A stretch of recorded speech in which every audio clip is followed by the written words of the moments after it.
G'day legends, I hope you're all fantastic. On today's video, we are checking out the other green distortion pedal, the Maxon SD-9. This pedal is beloved by a lot of players, but it's kind of most famous for its association with players like Mike Landau and Scott Henderson.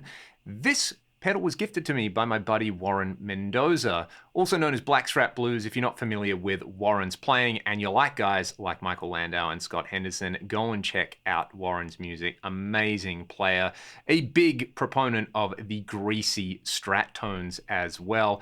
When I was in New Zealand, I got to hang out with Warren and he kind of blew my mind demonstrating how he uses the SD-9, so I've been playing around with it for the last couple of days now that I'm back home, and I feel like I'm getting a handle on it. Warren has a great video talking about the SD-9 doing the Landau thing. You should check out the John Cordy video with the SD-9 as well if you want to hear some amazing tones and some amazing playing. And that pedal show did a video recently talking about the SD-9 and its derivatives, but you are stuck with me today. So let's hear this thing over a little jam. I've just actually found a Michael Landau backing track courtesy of Rick Graham. I'll put a link in the video description.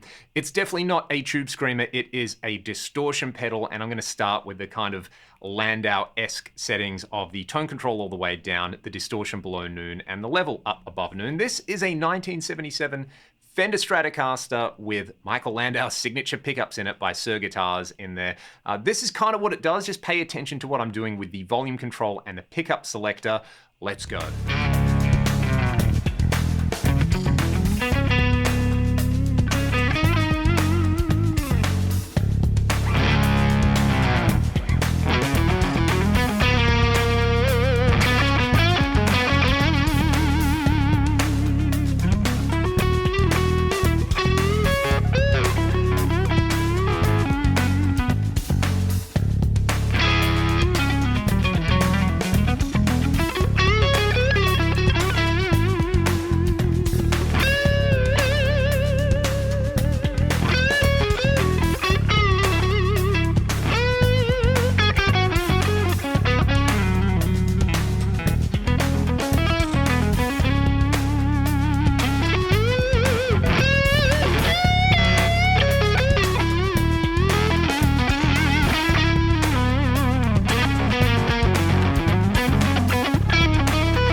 Guitar wide open, it's quite a thick and meaty sound, almost fuzz-like in there, but you could hear it kind of comes to life when you play around with the volume and tone controls as well as the pickup selector on there, which is the way guys like Michael Landau use this. It is why this pedal has a bit of a cult following on there. It's quite organic and, dare I say, amp-like, and if you're a super dynamic and articulate player like Scott Henderson or Michael Landau or a lot of other people who enjoy this pedal, it reinforces those strengths on there. So let's just hear it on the neck pickup wide open.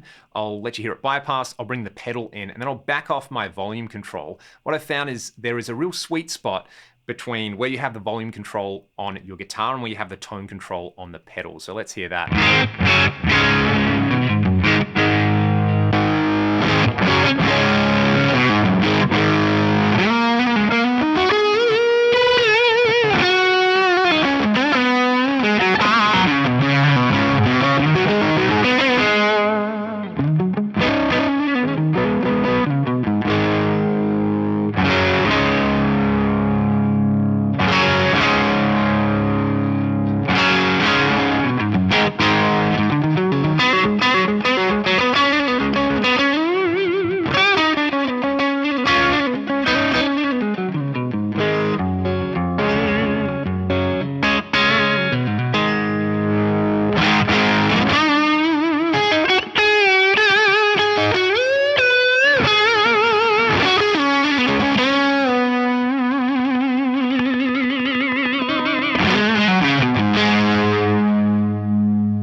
such an enjoyable combination with a slightly crunchy amp and a Strat.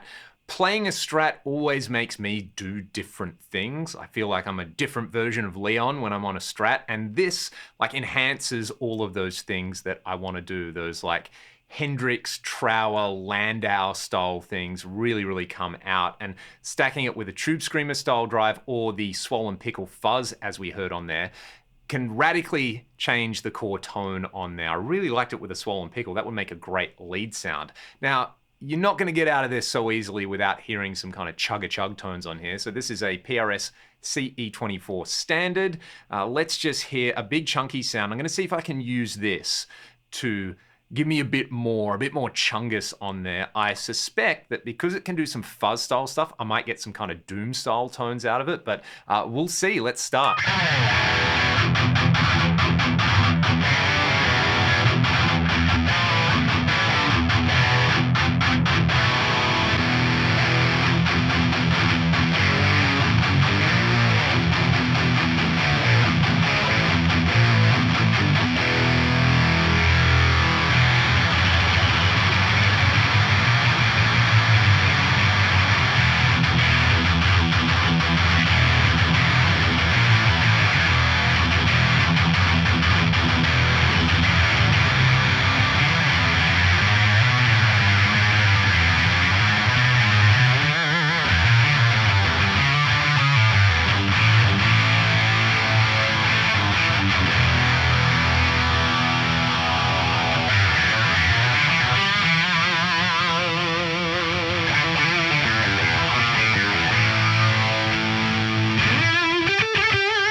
Bit of HM2 chainsaw going on in there. That's super fun. Not what I expected for something that's from the realm of players like Henderson, Landau, and Krantz. That's fun. I think if you were looking for something in a high gain setup, and again, you wanted like a chainsaw grindy kind of sound, but you didn't want to use the typical HM2 or all the other derivatives of a Tube Screamer that are out there. The SD-9 is pretty fun, but you know, most people watching this are going to be watching it because of the Landau association, which I think is totally cool. There is the Vemuram Butter Machine out at the moment, which I'd like to try an AB with this, but I don't feel like I'm missing out on a whole lot because that is definitely doing something that I didn't really have access to with my other drive pedals. And I have lots and lots of demos of drive pedals out there. It's a bit easy to be jaded by certain things and be like, oh, another green overdrive, hooray, I know what this is going to do. This one definitely bucks that trend, and it is old as well. It's, I think, an early 80s pedal. It came out after the Tube Screamer, not that much longer after the Tube Screamer though, so people can probably fill me in the comments. Let me know your thoughts on the SD-9 in the comments section below. Massive shout out to Warren for giving me this pedal. This one is going to stay on my drive board. Every time I play it, I'm going to think of my friend Warren, and you should definitely go and check out Black Strat Blues if you like great guitar music as well. If you like what I'm doing here on the channel, links to my Patreon and the music that I make with my band Ragdoll in the video description. I'm going to play you all out with this sound, some extra grease, and a little bit of Grace Under Pressure era rush. Thanks for watching.